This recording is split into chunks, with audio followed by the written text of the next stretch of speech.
So this is conversation 2 of a 4-part conversation that we really wanted to start, at least model kind of a series of these conversations coming out of you and I talking a couple Sundays ago about starting conversations before making statements and how that's so important, especially in this politically and racially charged culture that we have. And so we reached out to you guys, not because either of you are black, but because, Yady, you're from Costa Rica. And so we'll get in a little bit to your story because I just wanted our people also to hear some of your story because it's amazing, you know.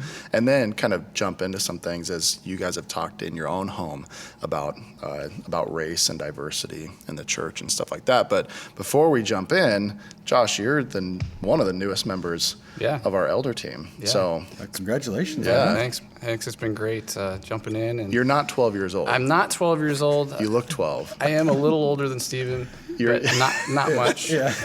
You got that Peter Pan syndrome going on. It's good. Ageless wonder. Benjamin Button, whatever you want to say. That's awesome. But serving as an elder, and people would probably also know the two of you from leading on the worship team quite frequently. Yeah. And so, that's awesome. Been blessed to be a part of that, and then jumping into the elder team, man. We're excited about how God's going to lead that. Absolutely. Yeah. Absolutely. That's awesome. So, Yady, I mentioned at the beginning of this, your story is pretty unique. Yes, it is. I mean, compared to just maybe the general person you would meet on the street. So can you give us like the short version? I know there's a long version, but can you give us a kind of a summary version of your story? Sure. Well, as you mentioned, I'm born and raised in San Jose, Costa Rica.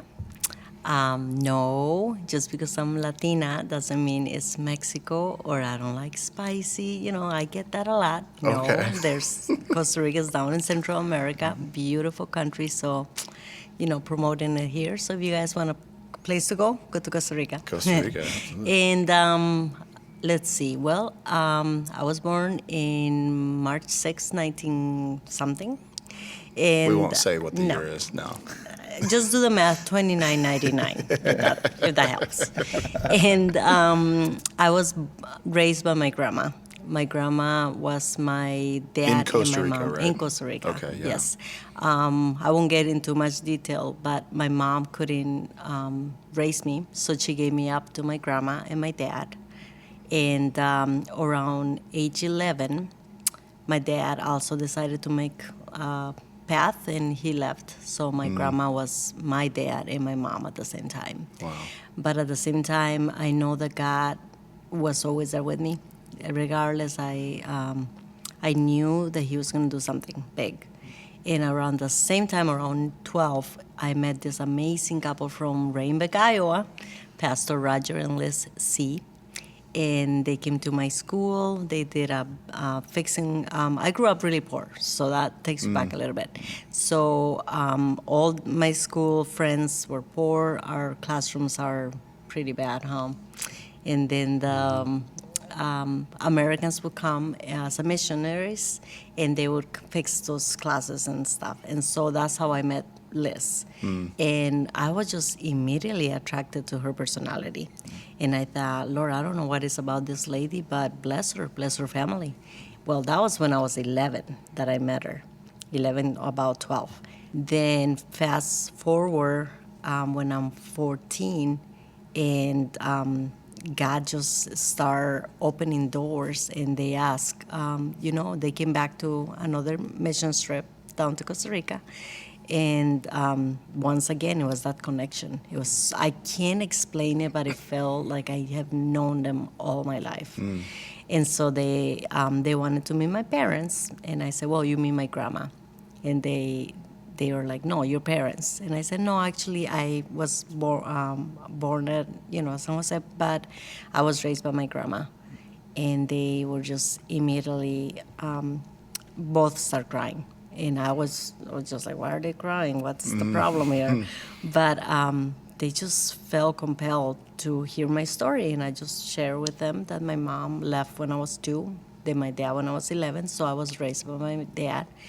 And they just wanted to be my grandma. And they met her. And I mean, it's crazy events that happen. But my grandma always wanted the best for me. And they asked me, well, would you consider coming to the U.S. for like a foreign exchange student. And I was all about it. I said, yeah, sure. Well, the people in charge of the government there say, no, absolutely not. This little girl needs to be adopted, or if she was 18. Long story short, they turned to me and said, would you mind being adopted? You know? Wow. And it's so God, because now looking back, I don't know how I wasn't nervous. I didn't have questions. I looked at them and said, sure. And God unfolded and opened the doors. 9 months later, September 4, 1995, I became a C. So I have three amazing brothers. Wow. And yeah, that's how I end up in Iowa. And that's why I have an accent still, because I was older when I came here. And You were 14 when you came here. yeah, I was 14 when I was adopted. And couple years later, I met Mr. Allen here. And our love story is a different story, but that's Tell how- people what you call him Poppy. affectionately. Poppy. Is it Puppy? I love it. And Jake also calls me Poppy, coincidentally. I do, yeah, because I love it so much, actually. I'm going to stick with John. That's all right. I'm Yes. fine with it. So can I ask a follow-up question with all Yes. this? What was it like to move into Rhinebeck, Iowa? I mean, which is Yeah. kind of salt of the earth, Iowa in general. Is Yes. predominantly white, blue-collar town. I mean, moving in as a minority, It was hard. Yeah, okay. Yeah, absolutely. I think I was the only Latina or any complexion in Rhinebeck, period. And my mom, well, she's Mexican, half Mexican. And so, but other than that, there was no diversity. And thankfully, my parents were very strong leaders and always made me feel secure. But I'm telling you guys, after a month of being in the U.S., I was sent to a school in Waterloo, and there was a big time diversity. There was blacks, whites, Latinos, and a mix, and it was great. But it was very hard because I didn't feel like I fit in. I remember specifically the first day of school, I came with my tray after lunch, or to have lunch, I'm sorry. And I looked around, and it's crazy to believe, but even in 1995, kids had their own groups. There was the white group, there was a black group, the Mexicans, the nerds, the I don't know. And I stood there looking around like, where am I going to go? I don't know where to sit here. And luckily, my grandma raised me to be confident. So I found a table and I went and sat by myself for like a week. Wow. But I'll never forget this little girl that came up to me and said, can I sit with you? And going back, when I first came here, my parents taught me two things because I didn't know any English. I just knew hi. So they taught me to say, I'm happy to be in Iowa, and yes. So everything was yes, right? So she said, can I sit here? And I looked at her and said, yes. So she sat down and I said, I'm happy to be in Iowa. And she was looking at me like, okay. And that was the end of the conversation. Pretty much. Yeah. She kept blabbering. I'm like, yes, yes. And it was really hard. It was very hard. Yeah. And then eventually, I remember, I won't say what race, but this other group said, so you're Mexican? And I said, no, I'm Costa Rican. And they're like, oh, you're okay. Hey, she's not Mexican. And those kids came and sat with me. And it was shocking to me because I didn't grow up like that, that diversity like that. And I'm thinking, yikes, even at a young age, this is happening. And yeah, that was a quite eye-opening, and to say the least. And so. And Yeah. how did that, so going middle school, high school, what's your experience been maybe like post high school even as it's related to race issues, the feeling the differences of cultures, Yeah. I guess, especially having come to America when you're in your teens. Right. Well, I think after I passed high school stage, it was better. College was so much better. People weren't as judgy or apprehensive. I felt like people were apprehensive, even though I don't think I looked threatening, but my accent must. I don't know. But people would, I remember avoiding talking to me. I don't know why, but I did get that a lot. Or got prejudice statements like, well, you're not from here, go back to your own country. Or why are you here? You don't fit in, and just I got a lot of those things. Wow. But regardless, later in life, those events helped me to be better parent, better friend, to look around and see who's there and see them for people and not for what they look like, what they sound like, what they smell like, So it definitely was a big challenge and a growing experience in all aspects because I didn't grow up like that. I didn't grow up feeling excluded. I always felt like God made us all. Like He created us all, and we're all alike. So that was a big change, for Yeah. sure. Yeah, Yadi, I'd just say in that, I'm speaking for you as well, I'm sorry for your experiences in that. I mean, especially knowing just the person that you are, the beautiful friend that you are for my wife and I, and the Herring's such a delightful person. I'm sorry that those were your experiences. I had no idea. Yeah. And actually, makes me curious, Josh, if I could pull you in here, because you started dating Yeah. in high school, and so you've been alongside Yadi for a number of years. What have been some of your experiences as you've walked through life together? Yeah, I think for me, I grew up here in just 20 minutes from here. So I didn't have much diversity growing up. I just knew white rural America until I met her and then got an eye-opening of story after story of her coming here, first of all, and then her growing up in another country and in a poor situation. Just that alone, I had no concept for, no category for poor, like dirt floor poor, having absolutely nothing. And so, entering into a relationship, friend relationship first, and then just getting exposed to that was eye-opening for me. And then as we began to date and become more attracted to each other in a relationship like that standpoint, thinking about how that would all work and how can I come together with her in that story. And I had some barriers to get over in that, even in my own mind. I don't know why, but probably just some natural prejudice that I didn't even know I had. And then she's been really good for me for that. I mean, just helping me grow in diversity. Obviously, there's a cultural difference, but even the socioeconomical, economical difference, and the way you're taught, the way you're brought up, and the way you raise kids, and broken family, not broken family, all those things have really helped shape me and grow me in that area. So. I even taught him how to salsa. Yeah, I did salsa for a Can we get short a stint in life. Can we stand up for a There was a moment? time in my demonstration life. We the might end, just have to, It was just a phase. You can bring that into like a Sunday morning your worship rebellious context, phase. right? So you mentioned it shaped how you parent. You mentioned it shaped you, and also a lot of the ways that you even lead and manage your household. Like, what does that look like as you raise your girls? As you talk through cultural things, like how do you talk to your girls about what's going on in the world around them, like today? What do those conversations look like in your home? I think one thing for us as parents, anyway, we've been very. A lot of people would probably say too much so, forthright with our girls about life, just all of life. And this is another one of those issues that our girls are 11, 8, and 2, or 3, and 9 and 3 now. We just had a birthday. Wow. Yeah, I can't forget that. I saw that. We just had a birthday.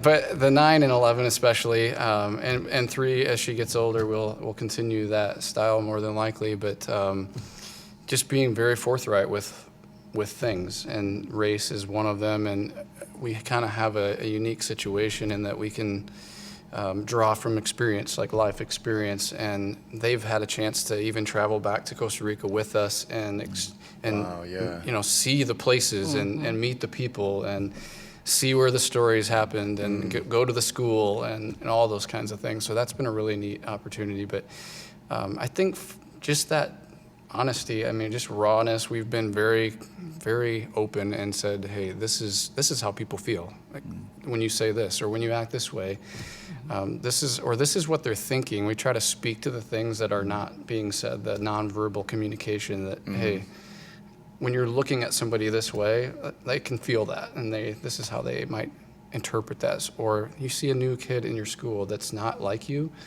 be the first to be their friend. Don't be the one that's joining in the clique in the other conversations that are going on. So what you're talking about here, Josh, is not like a reactionary. Hey, this is on the news, so here's how we should think about that. You're talking about like day-to-day parenting, right? Absolutely. Yeah. Wow. Yeah. That's great. Absolutely. Would you add anything to that, Yady? As far as and from the parent perspective? for the parent perspective, absolutely. And I think a thing that I challenge them is not to take things for granted. We are a blessed nation, and that we should be able to bless others by accepting them for who they are, and also being able to just look beyond the people's skin or beyond how they're acting, because sometimes they say, well, mommy, they're mean. And I said, but you don't know what kind of home they have. Right. You know, they're probably hurt by something. Maybe ask them if they're hurt. And just like that, like Josh was mentioning, always challenging them to be better.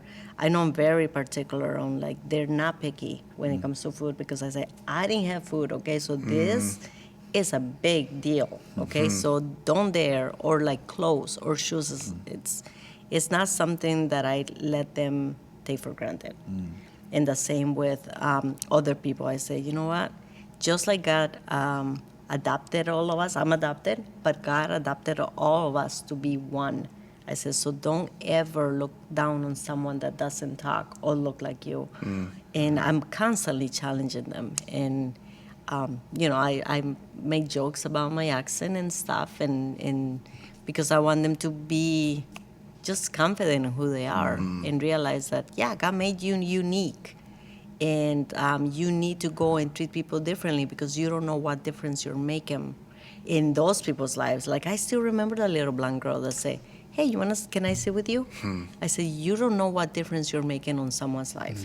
So get out of your shell, or get out of your, I'm uncomfortable, and treat people right. And so I think that's the biggest challenge I brought into that. I think one of the specific things, like example, I guess, that we could give is just the language. So we've tried intentionally for our girls to learn Spanish, and so she spoke Spanish in the house for as long as they've been alive, and we really had a struggle at one point with both of the older girls of feeling very insecure about, like, I don't want to speak the language because I don't want people to, they think it's funny or they think it's weird. Interesting. And trying to explain to them, like, that's part of our heritage, like that's part of your mom's upbringing, that's part of our culture now, so you should be proud of it, and all the things that go along with that, how that will help them even further along in life. And absolutely. I don't think it clicked until they went with us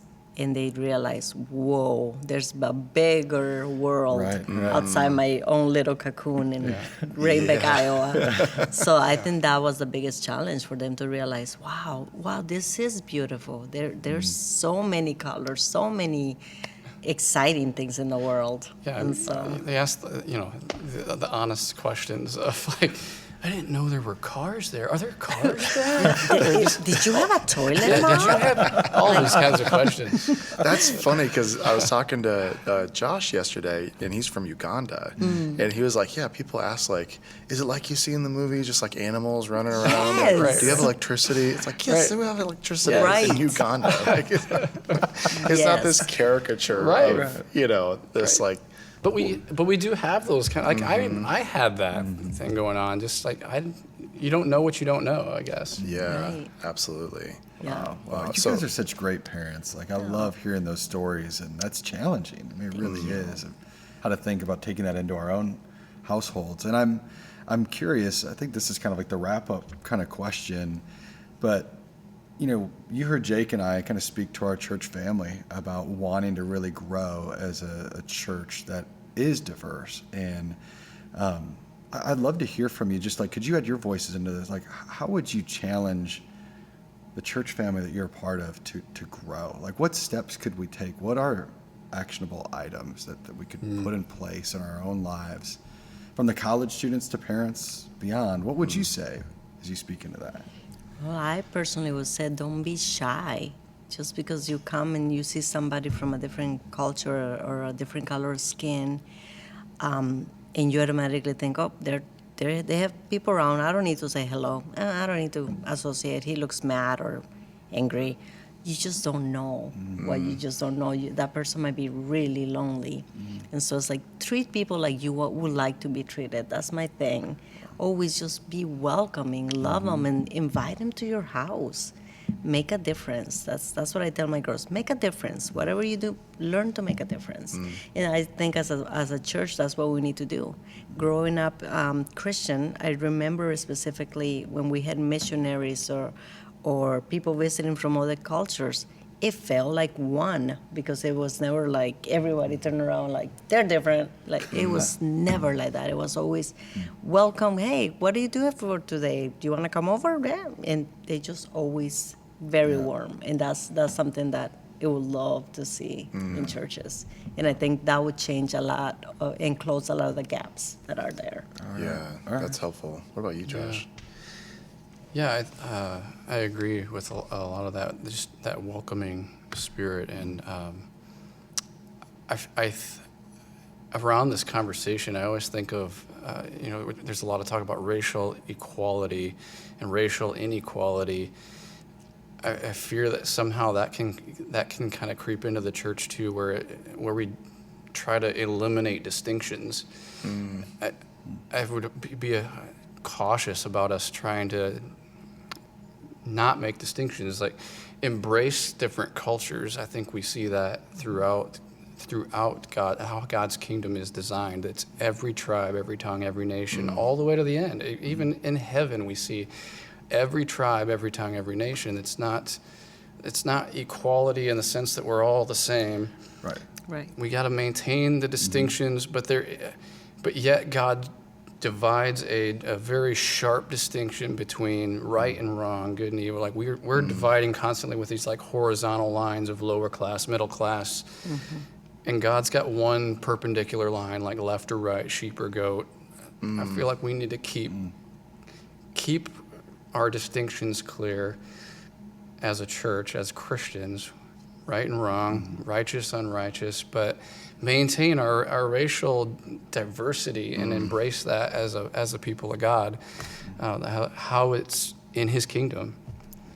Absolutely. And I think that's just awesome. part of growing as a Christian in your acceptance and your love for all of humanity. Right. Yeah, well said, Josh. That's beautiful. Yeah, That's beautiful. and I have to imagine that it's so easy, I think, for people to place caricatures. Do you have running water? Do you have to have these pictures in our minds of what a people is like, kind of based on stereotypes of a group, right? And so a real tangible thing that I can think of is it was interesting to us, even moving to Cedar Falls, how there seemed to be kind of the way that Waterloo was spoken of was a little bit more of a negative thing, where it's like Waterloo's the hood, or something like that, where it's like subtle things like that, especially as I think of the way you guys are talking about like raising your children, where it's like to be mindful that our kids are listening. They are listening. And are very, very in tune to the way that we speak to people and about people and about groups of people, or even locations that can be associated with groups. Like to just be very mindful of that, even for us, like having noticed that just as like white people, we're like, it threw a flag in our mind that's like, I need to be really careful of the language that I use, even in speaking of the Cedar Falls, Waterloo area. And so that's true. something we've tried to do in our own household too. So. And that's so true. I think it all stems from your house. How do you talk? How are the kids following? Because when going back to the story, when I came, we were in 8th grade. And for a kid to tell me, why don't you go back to your own country? I'm thinking, how does he, that has to be stemmed from his home. And I thought, wow, that's really young to have that kind of feelings, so. Because the it was- reality is like our children will be shaped by someone. Absolutely. It's just a matter of who is it going to be. Who is And it so the gonna be? proactive posture that you both have taken and being very open, honest, maybe overly so. It's almost as though it's like you'd almost rather default on being like telling your kids too much Right. than not telling them nearly enough and letting Yeah. their peers in 7th, 8th grade, and we Absolutely. know the level of discernment and wisdom that's 7th and 8th graders. Like, no, we all were that at one point. We've grown, hopefully. So, Absolutely. but I it's thought like I was at the height in 8th grade. I know, dude, I knew everything. There was a moment where I thought if I knew how to tie my shoes and whistle, that I knew everything. Yeah, No right. joke. I was probably like That's awesome. 28 when I thought that. So, But you're right. I mean, kids will find an audience somewhere. Yeah. They will, and it might as well be us as absolutely, parents. absolutely. Yep. I think, Josh, what your words just reminded me of, it's just the importance of going back to the simple things. I think this goes back even to our conversation in front of our church family, acknowledging that all people are made in the image of God and so Yeah. therefore are incredibly valuable. And if I can look at the world through a gospel lens Yeah. and stop creating the divides that others around me may affirm or state or draw out or whatever, but to see the world as God sees it with diversity, with color, with the vibrancy that's there, but to view all people as in need of Jesus, Yeah. then why would I not Right. go to this place or that place, Yeah. regardless of socioeconomic or skin color or whatever, because I want people to know Jesus, and I want Yep. all people to find their greatest joy in Jesus. That the mission statement of our church is not just for white people. Right. It's not just for a particular crowd. It's for all people. And Yep. so to pass that along to our children, to think of a next generation focus where the church would be more beautiful among the next generation than even the one that we received, well, then that's a gift that we can disciple into our kids and we can give to the next generation as a church that thinks through that gospel lens Yeah. and is able then to gather a diverse group of people for the Absolutely. worship of Jesus here and for eternal glory, which Absolutely. is just delightful. So Oh, yeah. I loved that, moving from the horizontal line to the vertical line. Yeah. That was beautiful.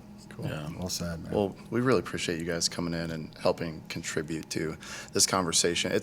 I've been saying it's kind of like eating an elephant, and we're in the process of picking up the fork. Sure. And so, though this conversation was short and obviously couldn't be exhaustive in a lot of ways, I really appreciate your perspective. And Josh, even as you jump on the elder team and help shepherd our church to reach this aspirational reality that the church would reflect the kingdom of God in as many ways as we can Yeah. here on earth as we look forward to Jesus coming back or us being with him when we die. So, Thanks for inviting us into the conversation. Absolutely. absolutely. Yeah. Let's keep it going. Thanks. That's right.